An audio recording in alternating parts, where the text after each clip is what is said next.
अस्सलाम वालेकुम जी, मैं हूँ राहिल बेग और आए दिन बढ़ते हुए वाक़यात, ख़ुदकुशी, बेरोज़गारी और महंगाई से तंग आकर कितने लोग अपनी जान की बाजी हार जाते हैं। और अगर उसकी वजह दरियाफ़्त करें तो मसाइल वही हैं जो रियासत की ज़िम्मेदारी है।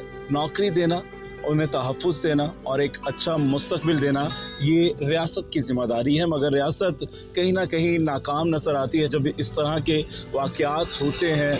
और इसी तरह क्योंकि हर दूसरा शख्स इस वक्त इन मसाइल में घिरा हुआ है।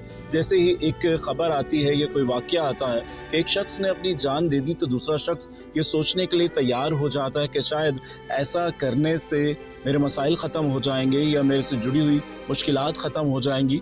ये करना ठीक नहीं है, मगर कहीं ना कहीं रियासत की ज़िम्मेदारी है कि उन्हें तहफ़्फ़ुज़ फ़राहम किया जाए। जिस तरह से महंगाई बढ़ती चली जा रही है, बेरोज़गारी बढ़ती चली जा रही है, उसी तरह से लोगों के मसाइल बढ़ते चले जा रहे हैं। और बात यही कर रहे हैं कि क्यों इस तरह के वाक़यात होते हैं। इस वक्त हमारे साथ senior crime reporter Daniyal Syed भी हैं, जो हालिया दिनों में जितनी ख़ुदकुशी हुई हैं उनको इन्होंने रिपोर्ट भी किया, उनकी फैमिली से भी मिले और क्या वजह थी, किस तरह से ये वाक़यात हुए, हालात बने और क्यों उन्होंने अपनी जान देने की ख़ुद सोची। क्योंकि इंसान सबसे ज़्यादा मोहब्बत सिर्फ़ और सिर्फ अपनी जान से करता है। और वो कौन सा ऐसा वक्त या ऐसी मुसीबत या ऐसा कड़ा वक्त आता है कि आप अपनी जान अपने हाथों से ही लेने पर तैयार हो जाएं। तो दानियाल क्या कहेंगे, ये जो पे दर पे वाक़यात हो रहे हैं, क्या कहते हैं? राहिल, बहुत ही अफसोसनाक सूरत हाल है और कराची में हालिया चंद दिनों के अंदर ऐसे बहुत से वाक़यात सामने आए। ये जो ज़ुहैर हसन जो है 29 साल लड़का है, ये आम लड़का नहीं था। ये पढ़ा लिखा लड़का था, ग्रेजुएट था, मास्टर्स इसने मैथमेटिक्स में किया था और 13 साल कबल पहले इसके बाप का इंतकाल हुआ था। माँ जो है स्कूल टीचर थी और वो कराची से हब जाती थी पढ़ाने और वहाँ जाके टीचिंग करके जो पैसे आते थे उनसे अपनी औलाद, जो 4 औलाद थी, एक बेटी और 3 बेटा, उनकी परवरिश करती थी, बच्चों को पढ़ाया, इस मकाम पे पहुँचाया। ये ज़ुहैर कई अरसे से नौकरी की तलाश के लिए दरबदर की ठोकरें खा रहा था, इंटरव्यू के लिए जाता था। जो लवाहिकीन थे जिनसे हमने बात की, उनका कहना है कि इंटरव्यू के बाद मायूस होकर घर वापस आता था, लेकिन आज ऐसा मायूस हुआ कि फिर वापस घर ना आया। और सूरत हाल बहुत बहुत अजीब है। बिल्कुल। बहन की शादी हुई 1 माह कबल, बहन की शादी में वो कुछ नहीं मिला सका। जहन में इंसान जो है ना, वो दबाव का शिकार होता जाता है और फिर आखिरी रिजल्ट यही निकल रहा है कि वो ख़ुदकुशी करने पे मजबूर हो रहा है। ख़ुदकुशी हराम अमल है, खुदा ने इसकी ममानियत की है, लेकिन उसके बावजूद इंसान के ऊपर जब ऐसे वाक़यात आते हैं, जब वो उनको फील करता है, फेस करता है, तो वही उन फेसेस से गुजर रहा होता है और कोई जब हल नज़र ना आए ज़िंदगी के अंदर, तो यकीनन फिर कोई और शायद ऑप्शन भी नहीं बचता। जब रास्ते बंद हो जाएं और सब जगह से आपको मना कर दिया जाए ना, और बदनसीबी, बदकिस्मती आपके दरवाजे खटखटा रही हो, तो आपके पास कोई चारा नहीं होता। आपको ये लगता है कि शायद हम मर जाएंगे तो आसानी हो जाएगी। जो लोग अभी भी ऐसे बहुत सारे लोग होंगे जो इस कसम पुश्ती में ज़िंदगी गुजार रहे हैं, जिनको रोज़ाना की बुनियाद पर नौकरी नहीं मिलती होगी या तसल्ली मिलती होगी, तो ख़ुदकुशी करने से जो फैमिली किस कदर मुतासिर। राहिल, मैं आपको एक बात बताऊं, उसकी फैमिली की बात अलग। कराची के जो लोग हैं, ये इस पाकिस्तान के जो लोग हैं, जो नौकरी पेशा भी हैं, जो बरसरे रोज़गार भी हों, आप उनकी ज़िंदगी को अगर आप उठाएं तो उनकी ज़िंदगियों में कितनी मुश्किलात हैं रोज़गार होने के बावजूद। तसव्वुर करें, जिसके पास रोज़ी नहीं है, जिसके पास एक आना घर में नहीं आ रहा है, उसके ऊपर क्या बीतती होगी। कितने नौजवान हैं शहर के अंदर जिनके पास नौकरी नहीं है, कोई पूछने वाला नहीं है, पढ़े लिखे काबिल लोग हैं, दर बदर जाते हैं, इंटरव्यू देते हैं, ठुकरा दिया जाता है। तो फिर कहाँ जाए कराची का अवाम, या इस मुल्क के जो लोग हैं वो कहाँ जाएं, किससे इंसाफ तलब करें? बिल्कुल जी, एक और नौजवान रिपोर्टर हमारे साथ मौजूद हैं जिन्होंने हालिया ही अपना करियर ऐसा जर्नलिस्ट में आए हैं। क्या कहेंगे दानियाल, अभी आप यंग हैं, इस तरह के जो वाक़यात होते हैं, इससे एज अ रिपोर्टर तो आप खबर को कवर करते हैं, बाहैसियत इंसान किस तरह की आपकी फीलिंग्स होती हैं?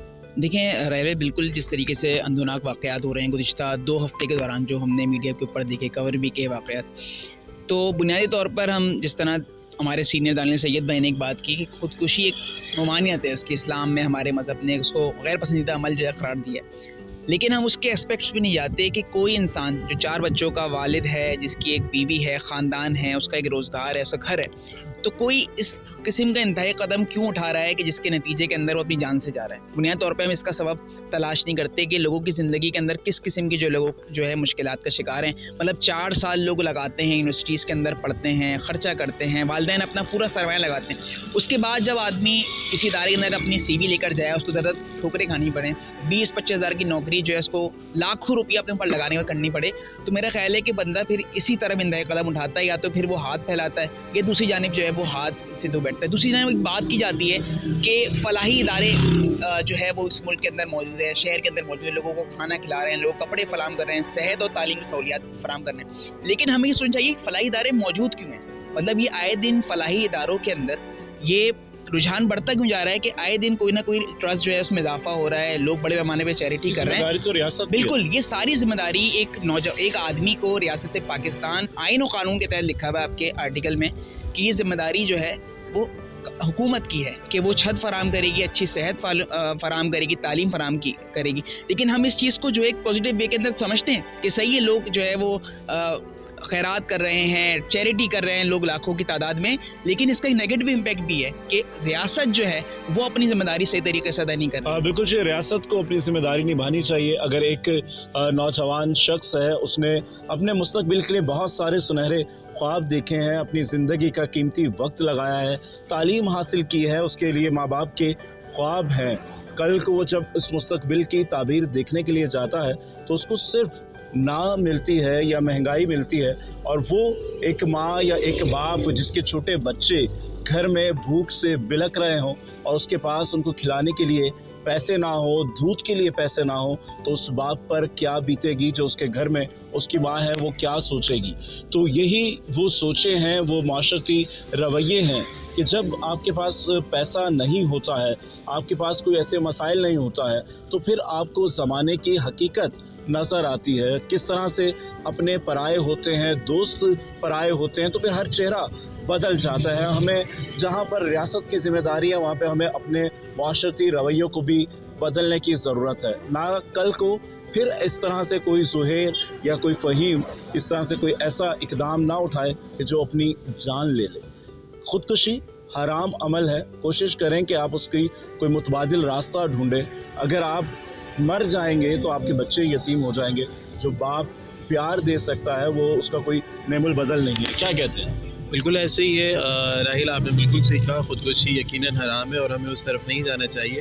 لیکن جو ارباب اختیار ہیں, جن کی ذمہ داری بنتی ہے آئین کے تحت, آئین پاکستان کے تحت, ان کو یقیناً اب کوئی ایسا اقدام اٹھانا پڑے گا. عمران خان صاحب نے کہا تھا آئیں گے نوکریاں دیں گے, لیکن وہی جو ہم سنتے چلے آئے ہیں کہ نوکریاں مل نہیں رہی لوگوں سے, ان کا روزگار چھینا جا رہا ہے, روزگار بھی چھینا جا رہا ہے, اور جن کے پاس روزگار ہے بھی وہ بھی اب اس قابل نہیں ہیں کہ وہ اپنا معاملات زندگی کو چلا سکیں. دن میں 3 وقت کا کھانا کھانے والے ایسے بے تحاشا لوگ ہیں جو 1 وقت کھانے پر آ گئے ہیں, جن کی سفید پوشی برقرار تھی, اب ان کی مٹی چلی جا رہی ہے سفید پوشی.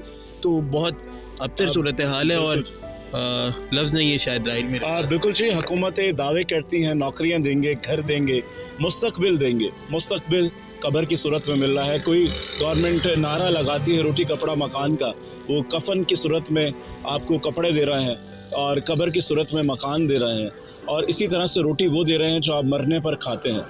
جتنی بھی حکومتیں آتی ہیں اور وہ صرف باتیں دعوے سب کرتی ہیں, چاہے وہ کسی بھی حکومت سے ہوں, کیونکہ اس عوام نے خود کنواں کھودنا ہے, خود پانی پینا ہے. تو جب سب ہم نے ہی کرنا ہے تو ریاست کہاں ہے؟